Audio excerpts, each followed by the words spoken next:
FCA, le département de la Réunion et le CIRAD vous présentent Terre d'ici.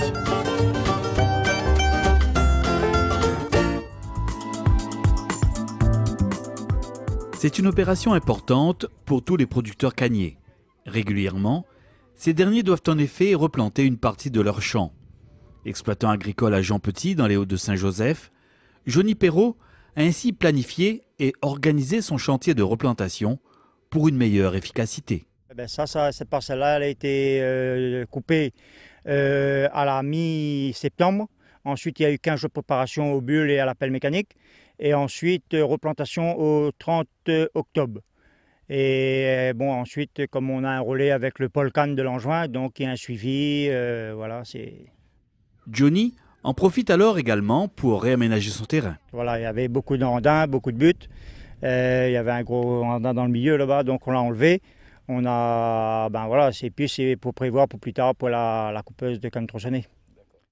Avec une souche de R570 vieille de 15 ans et des rendements fortement diminués d'à peine 70 tonnes par hectare, il était grand temps de penser à la replantation du champ.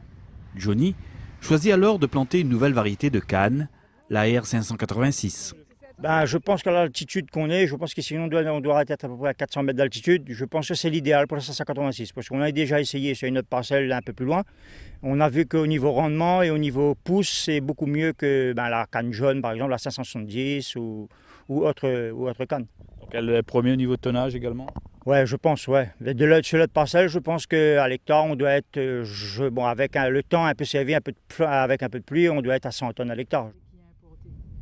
Ensuite, nous, ce qu'on conseille pour les nouvelles variétés, comme ils ferment vite, on va dire, de diminuer l'apport en fertilisant. Quand ils ont apporté de l'écume surtout, ils n'ont pas besoin de rapporter 1 tonne d'engrais. On conseille de diminuer l'engrais. Et puis, ce qui va se faire aussi, c'est qu'ils vont moins utiliser d'herbicides, parce que les cannes vont vite se fermer, et puis un gain économique. Voilà, c'est la nouvelle parcelle qu'on vient de planter. Ouais. Ça a été planté à la mi-octobre, non, à la mi-septembre. Ici, les jeunes pousses de canne sont déjà bien levées. Johnny devra alors bientôt intervenir contre les mauvaises herbes. Ouais, auparavant, ce terrain-là, il n'y avait que cette mauvaise herbe, là, le chien dans fil de fer. Et là, il faut qu'on surveille ça, mais vraiment de très près pour qu'il ne repousse plus. Le travail qui suivra après, c'est ramassage des cailloux, les pierres. Et aussi, après, un apport d'engrais au seau, à la main. Et après, un deuxième passage de prélevé contre les mauvaises herbes.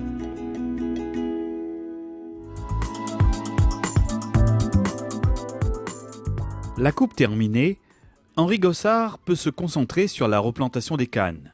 Sur son exploitation de Bras-Panon, il remet ainsi en valeur près de 2 hectares de terrain. C'est une petite parcelle qui était cultivée en canne et qui était âgée d'environ 13 années.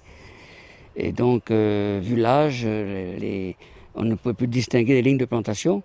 Et donc, on s'est remis donc à replanter afin de pouvoir avoir une plantation plus rationnelle et bien alignée pour pouvoir éventuellement couper mécaniquement.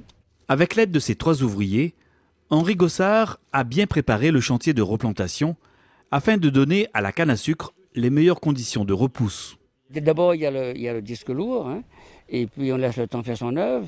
On apporte en quelque sorte en l'occurrence la cendre et autres produits nécessaires. On remue de nouveau le sol afin qu'il soit bien meuble. Et une fois juste avant donc de mettre des boutures en terre, on passe de nouveau une fois un disque léger afin de pouvoir arracher, en quelque sorte, neutraliser les petites mauvaises herbes qui apparaissent. Une technique comme ça pour bien couper? Oui. Afin qu'on coupe entre les cannes, si on coupe des chirurgies de canne comme ça, pas bon, le canne ne sera pas. Il faut un coup de sable précis. Hein. Voilà. Un coup de sable précis, hein. Voilà. Donc les cannes sont saines, elles ne sont pas piquées, elles sont en très bon état sanitaire, il n'y a pas de problème. Donc après la mise en place de ces plants, il y aura bien entendu le bétel qui sera mis dans le sillon, donc le bétel qui sera utilisé comme on va dire anti-agresseur, donc contre le ver blanc. Donc 30 kg hectare sera épandu sur cette parcelle. Et par la suite, en fonction de l'analyse de sol qui a été effectuée avant, des amendements ont été préconisés. Donc, en l'occurrence, M. Gossard, lui, il a opté pour la cendre. C'est de la cendre de bagasse de la centrale thermique de Bois-Rouge. Les agriculteurs intéressés peuvent dès à présent s'adresser aux différents pôles Cannes pour monter leur dossier afin de bénéficier des aides à la replantation. Globalement, on serait sur une fourchette aux alentours de 2500 € hectare pour un agriculteur lambda. Et pour les jeunes agriculteurs, le plafond est relevé, donc on atteindrait les 3500 € d'aide par hectare. L'ensemble des travaux, la mise en valeur revient environ à 6-7 000 € l'hectare. Donc il est évident que sans les aides dont nous pouvons bénéficier, on aurait des difficultés, quoi. On n'aurait pas pu peaufiner et réaliser un travail de qualité. Grâce à ces aides, nous pouvons donc le faire et envisager une mécanisation.